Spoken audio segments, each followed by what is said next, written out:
श्री हनुमान चालीसा के ऊपर हमारा विशेष चिंतन चल रहा है। श्री हनुमान जी के एक एक चरित्र पर हम विशेष चिंतन करेंगे।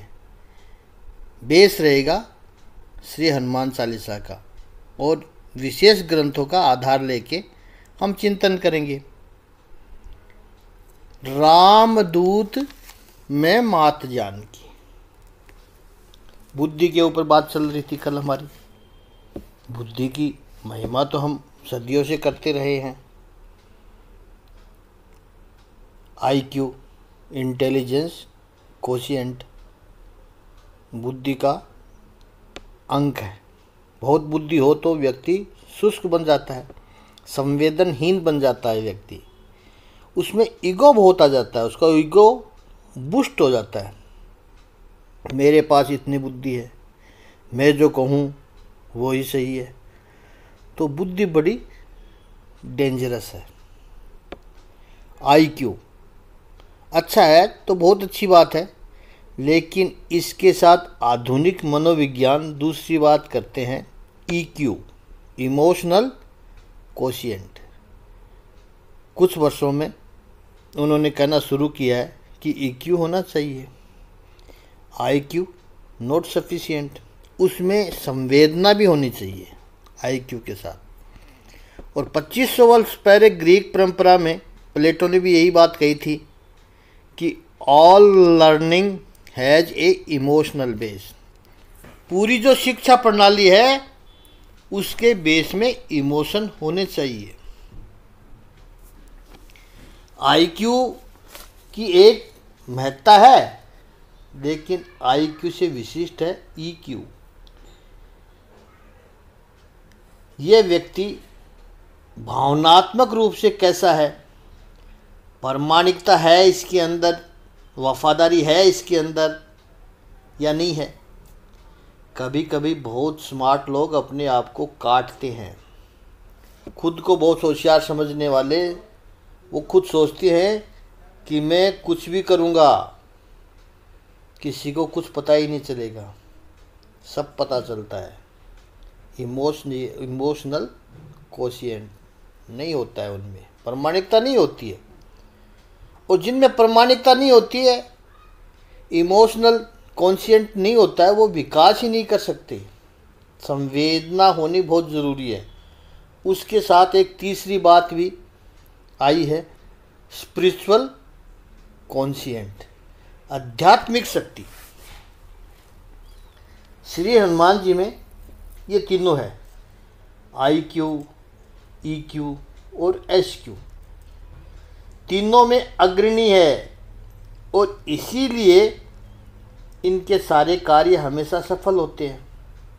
और इसी कारण ये 6 लाक्षणिकता रखने वाले श्री हनुमान जी को ज्ञान गुण सागर कहा गया है। ज्ञान भी है और गुण भी है। ज्ञान के साथ गुण का सुभग समन्वय है। श्री हनुमान जी को एक अनूठे महापुरुष, एक अनूठे भक्त और अनूठे प्रबंधक के रूप में स्थापित करता है। पूरे जीवन को बदलने की शक्ति है श्री हनुमान जी में। श्री हनुमान जी एक भक्त के रूप में तो वंदनीय है ही, लेकिन प्रबंधक के रूप में, मैनेजर के रूप में, हमने मैनेजर का सही अर्थ में समझा है। हम सब किसी न किसी रूप से मैनेजर हैं, और कुछ भी नहीं तो हम अपने जीवन को तो मैनेज करते ही रहते हैं। श्री हनुमान जी के जीवन का अध्ययन करें, श्री हनुमान चालीसा का अध्ययन करें, उससे पहले प्रारंभ में एक स्पष्टता अति आवश्यक है। श्री हनुमान जी की लोकप्रियता पर अपना स्वार्थ साधने पर कई लोग तुले हुए हैं। हनुमान जी को एक कार्टून कैरेक्टर बना देते हैं या बालिश चमत्कार करने वाला बना देते हैं, सुपरमैन जैसे बना देते हैं, ये गलत है। श्री हनुमान तेजस स्वरूप है, मूर्तिमंत। श्री हनुमान जी मूर्तिमंत तेज है। श्री रामचरितमानस की 2 घटनाओं को लेकर हनुमान जी के तेज का दर्शन करें। जिसको सफल होना है जीवन में, उसको तेजस्वी होना होगा। लालची लोग, मायूस लोग, स्वार्थी लोग कभी सफल नहीं हो पाते हैं। तेजस्वी होना चाहिए। किष्किंधा कांड के अंत में प्रसंग है, जामवंत जी के नेतृत्व में सभी लोग सीता मैया को ढूंढने के लिए निकले हैं। जटायु के भाई संपाति नाम का जो गिद्ध था, उसके पास से पता चला कि रावण सीता मैया का हरण करके ले गया है और उन्हें लंका की अशोक वाटिका में रखा है। अब देखने कौन जाएगा? पहुंचेगा कौन वहां तक? एक बड़ी चट्टान के ऊपर जामवंत जी विराजमान है, नल नील है, अंगद है और सामने करोड़ों वानर बैठे हैं। उन वानरों में एक हनुमान जी भी है। श्री रामचरितमानस में देखोगे तो शुरुआत में श्री हनुमान जी का कैरेक्टर इनसिग्निफिकेंट है। वो हीरो तो बाद में बन गए। शुरुआत तो उन्होंने बिल्कुल फिल्म की भाषा में कहे तो एक एक्स्ट्रा कलाकार, साइड कलाकार के रूप में ही की है, लेकिन अपने पराक्रम की वजह से वो हीरो बन गए सुंदरकांड में। तो वहाँ कहीं पीछे बैठे हुए हैं सब बांदरों के साथ में। पूछ रहे हैं जामवंत जी, कौन जाएगा? इतना 100 योजन का समुद्र नापना है, कौन जाएगा? किसी की हिम्मत नहीं हुई। सामने जो बानर बैठे हैं, हमने देखा है, रामायण में वर्णन भी है, सर झुकाकर सब लोग बैठे हैं। जामवंत जी ने कहा कि मैं अगर युवान होता, जवानी रहती मेरी अगर, तो मैं किसी से पूछता भी नहीं, मैं स्वयं चला जाता। लेकिन अब मैं वृद्ध हो गया हूँ, नहीं जा पाऊँगा। अंगद ने कहा मैं जाऊँगा। बड़ी प्रसन्नता हुई कि चलो कोई तैयार तो हुआ जाने के लिए। अंगद कहता मैं पहुँच भी जाऊँगा, इतना मुझे विश्वास है अपने आप पर, लेकिन लौटने के बारे में मैं पक्का नहीं कह सकता, मुझे विश्वास नहीं है।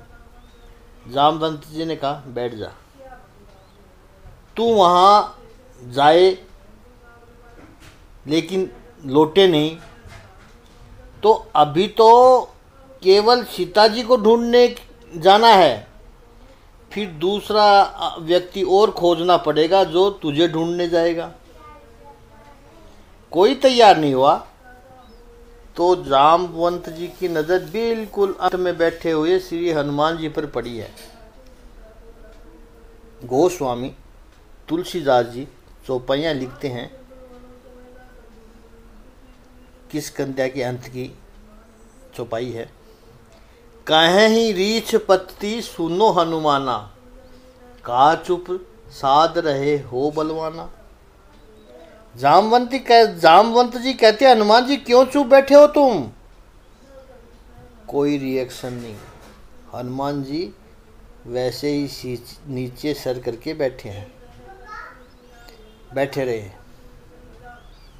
बलवान हो तुम, कोई रिएक्शन नहीं, ऐसे ही सर नीचे करके बैठे हैं। पवन तनय बल पवन समाना, बुद्धि विवेक विज्ञान निदाना। पवन के पुत्र हो तुम, तुम्हारे भीतर भी पवन के जैसी शक्ति है। सर नीचे करके बैठे हैं। बुद्धि विवेक विज्ञान के भंडार हो तुम, उठो। नहीं उठे, सर नीचे करके बैठे हनुमान जी। कोई रिस्पॉन्स ही नहीं है। कवन सो काज कठिन जग माही, जो नहीं होत तात तुम पाही। इस संसार में ऐसा कौन सा कठिन कार्य है जो तुम नहीं कर सकते हो? कोई असर नहीं है। सर नीचे करके बैठे हैं। इसके बाद जामवंत जी ने कहा, यूँ मानो राम बाण छोड़ाओ। राम काज लगी तब अवतारा, सुनते ही भयं पर्वताकारा। श्री राम जी के कार्य करने के लिए तुम्हारा अवतार हुआ है हनुमान जी। और यह सुनते ही भयं पर्वताकारा, यह जैसे ही सुना तो पर्वत के समान हो गए हनुमान जी। और फिर कनक वरण तन तेज विराजा, मानहु अपर गिरिन कर राजा। स्वर्ण के समान हनुमान जी का वर्ण हो गया, शरीर हो गया, तन तेज विराजा। उनके श्री अंगों में इतना तेज आ गया, मानो जैसे पर्वतों का दूसरा राजा सुमेरु पर्वत आ गया हो, दूसरा सुमेरु पर्वत आ गया हो। हनुमान जी को तेज कब आया? जब उनको अपना कार्य दिखाया गया, जीवन का ध्येय दिखाया गया हनुमान जी को। कौन सा? राम काज लगी तब अवतारा। यही हमें हनुमान जी के पास से सीखना है। वेल डिफाइंड एक गोल होना चाहिए। अगर किसी भी व्यक्ति को जीवन में सफलता पानी हो तो उसके लिए क्रिस्टल क्लियर एकदम ध्येय होना चाहिए। श्री हनुमान जी के जीवन में ध्येय है, राम काज लगी तब अवतारा। मुझे राम का कार्य करना है तो तन तेज विराजा। आप देखना, जब कोई ध्येय मिल जाए तब आंखों में चमक आ जाती है। इतवार को का दिन हो, लोगों को तो यही लगता है कि इतवार के दिन उठना क्यों पड़ता है। वही एक प्रश्न है। न उठना पड़े तो अच्छा है। 11 बजे उठेंगे, 12 बजे नहाएंगे, भोजन तो नहाने से पहले ही कर लिया, फिर पड़े पड़े सोचते हैं अब क्या करें। इतने में 4 बज जाते हैं और 4 बजे किसी दोस्त का फ़ोन आया कि क्या कर रहे हो।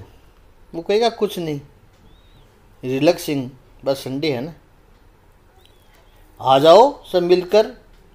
वो हीट वाली मूवी लगी हुई है केरला फाइल, वो देखते हैं, सब दोस्त इकट्ठे हो रहे हैं। अब देखो उसकी आंखों में चमक आ जाती है। मम्मी कहेगी बेटा अचानक कैसे कूद कर खड़ा हो गया। कहेगा माँ दोस्त का फ़ोन आया है, मूवी देखने जाएंगे। अब देखो उसकी आंखों की चमक, फिल्म देखने की छोटी सी बात आ गई तो आंखों में वो चमक आ गई। सुबह से पड़ा था। ऐसे जिसके जीवन का ध्येय पता चला, मैं इस संसार में क्यों आया हूँ, मेरे पास जो भी समय है उस समय में मुझे क्या करके जाना है, और वो जो मुझे प्राप्त करना है उसके लिए पर्याप्त समय है मेरे पास। क्या उस दिशा में कुछ प्रयत्न कर रहा हूँ मैं। ये लक्ष्य जब निश्चित हो जाए तब व्यक्ति के जीवन में जोश पैदा हो जाता है, इलेक्ट्रिक करंट बह रहा हो, चेतना आ जाती है। इस पर आगे चिंतन कल करेंगे। ओम श्री सच्चिदानंद भगवान की जय। ओम श्री आनंद कंद भगवान की जय।